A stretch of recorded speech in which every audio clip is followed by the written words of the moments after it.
And joining us now to discuss this is Scott Conroy. He is the political reporter for RealClearPolitics.com. Thanks for being with us, Scott. Thanks for having me. Well, immigration was a huge topic in Florida. So which candidate do you feel made the best impression on that issue? Well, immigration's been a particularly tough subject, I think, for Mitt Romney when you talk about trying to win Hispanic voters, especially in a general election setting. He's taken some very tough anti-illegal immigration stances throughout this campaign, and a lot of people have wondered whether that would hurt him in a general election setting. But today, I think he actually got the best of the exchange with Newt Gingrich. He shot back pretty hard and forcefully and basically said, "How dare you accuse me of being an anti-immigrant candidate?" He made the point that his father was born in Mexico.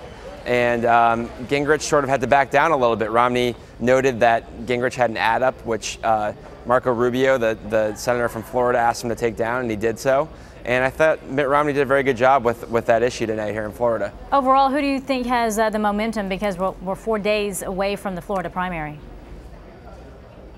Yeah, I mean, recently over the last couple of days, I think we've seen the polls really start to turn in Mitt Romney's direction. And after Newt won South Carolina, it looked like he was really surging here. And of course, that's been the name of the game throughout this campaign season. His momentum has been everything. But Romney, these last two debate performances, has really come on strong.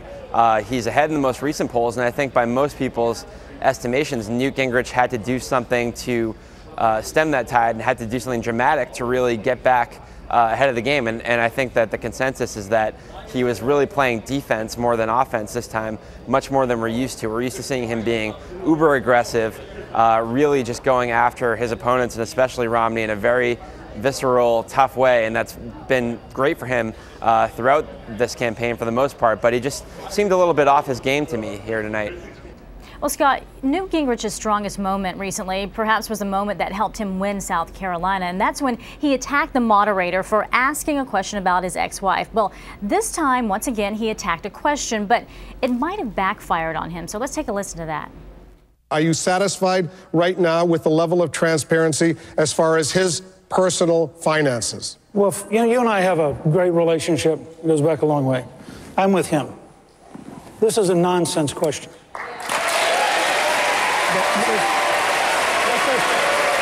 Look, how about if the four of us agree for the rest of the evening, we'll actually talk about issues that relate to governing America. Mr. Speaker, you made an issue of this week when you said that he lives in a world of Swiss bank and Cayman Island bank accounts. I didn't say that, you did. I did, and I'm perfectly happy to say that on an interview on some TV show, but this is a national debate where you have a chance to get the four of us to talk about a whole range of issues. But if you make a serious accusation against Governor Romney like that, you need to explain that. You want to try again? I mean, wouldn't it be nice if people didn't make accusations somewhere else that they weren't willing to defend here? Okay. All right. Doesn't seem like that was a great moment, if you will, for Gingrich. Would you agree? Yeah, that was a really interesting moment. You know what that reminded me of is, maybe a rock and roll band that's playing a concert and nothing's really going very well for them on stage. They try to revert back to maybe play their greatest hit, but it just comes across as a little bit forced. I thought that was very forced. Clearly, Newt has benefited tremendously throughout this campaign from attacking the media, and it's been almost a knee-jerk reaction for him to do so. But he had two things working against him in this case. One was Wolf Blitzer's willingness to go back and not just concede the point. I thought that made things more difficult for Gingrich. And the second point was that, he just didn't really have a lot of ground to stand on. Wolf Blitzer is absolutely right. He has made Mitt Romney's wealth and personal finances an issue for this campaign. So that was a really tough moment for him. It's sort of hard for him to justify. Rick Santorum stepped up in this debate in his performance last night. Is this going to help him in Tuesday's primary, or is it just a little bit too late for Santorum? Yeah, I think Rick Santorum had maybe his best showing yet.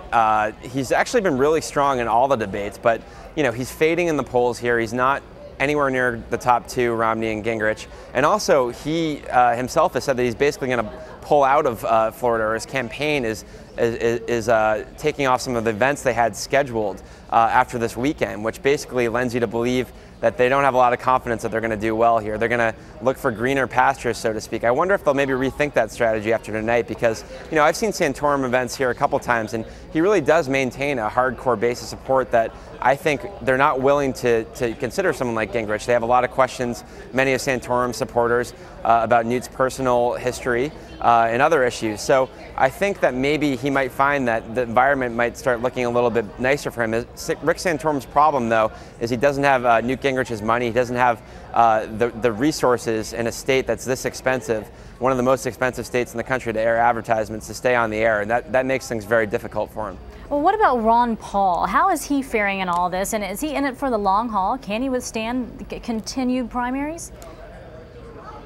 Yeah, I think it's pretty clear at this point Ron Paul is definitely in it for the long haul. He knows he's not going to be nominated. Let's just call it like we see it. And he's in this to advance his agenda, to accumulate as many delegates as he possibly can heading into the convention, and to have as big an effect on the party as he can. I mean, you know, he's a 76-year-old man. He clearly believes in what he's saying, or else he wouldn't be doing this. It's quite a grind, let me tell you. I'm impressed by these candidates that can do this every day, especially, you know, someone at his age that can go through the rigors of a campaign. So clearly, you know, he doesn't have any reason to give up on what he's been doing. And, you know, tonight he was pretty lighthearted, I thought. He had sort of a sense of humor and was making a lot of jokes.